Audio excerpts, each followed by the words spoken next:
Assalamualaikum warahmatullahi wabarakatuh. Halo semuanya, perkenalkan nama saya Melina Dwi Anggraini AMDKEP, peserta Latsar CPNS golongan 2 angkatan 5 kelompok 3 NDH 29 BPSDMD Provinsi Kalimantan Selatan.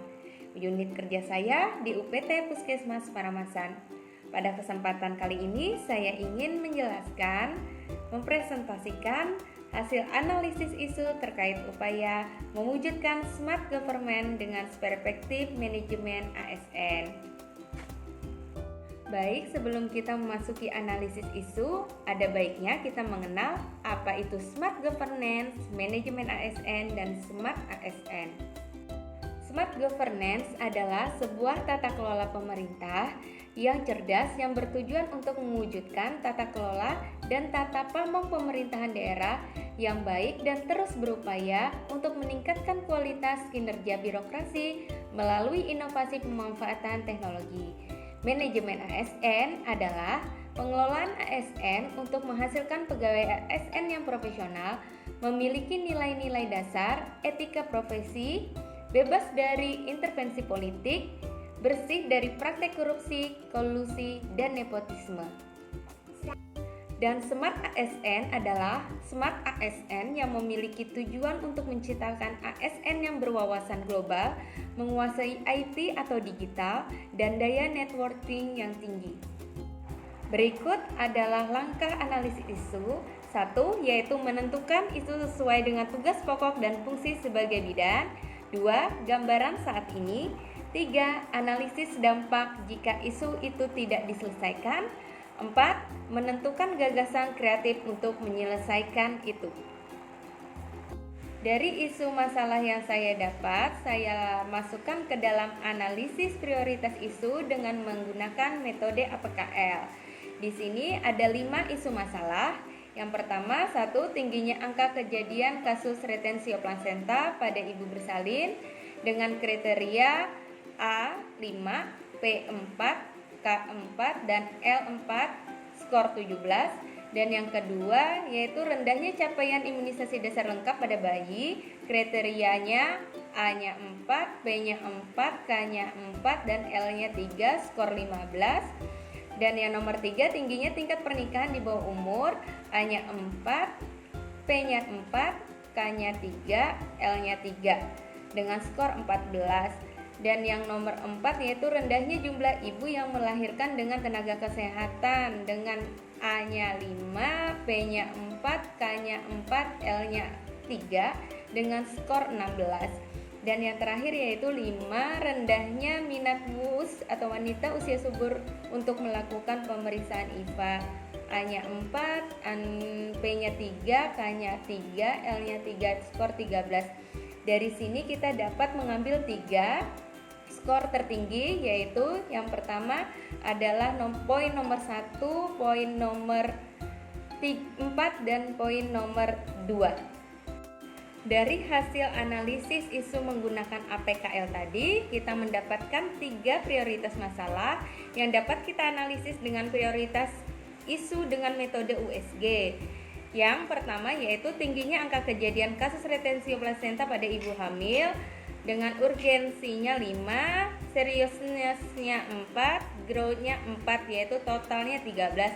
Dan yang kedua yaitu rendahnya capaian imunisasi dasar lengkap pada bayi, urgensinya 4, seriusnya 3, growth-nya 4, totalnya adalah 11. Dan yang nomor 3 adalah rendahnya jumlah ibu yang melahirkan dengan tenaga kesehatan, urgensinya 5, seriusnya 3, growth-nya 4, total 12. Dari ini kita dapat mengambil bahwa prioritas pertama adalah tingginya kasus angka kejadian retensio plasenta pada ibu bersalin.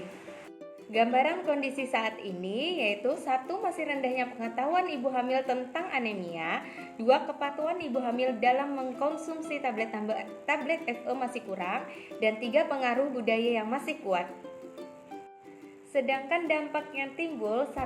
Tingginya angka mortalitas dan morbilitas pada ibu. 2.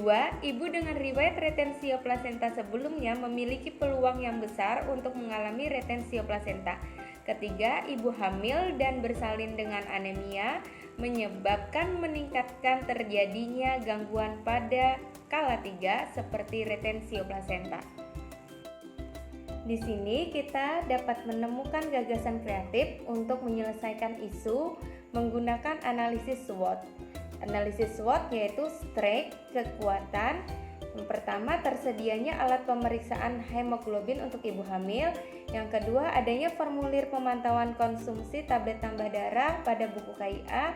Yang ketiga, petugas memberikan konseling tentang anemia pada saat ibu melakukan pemeriksaan hamil.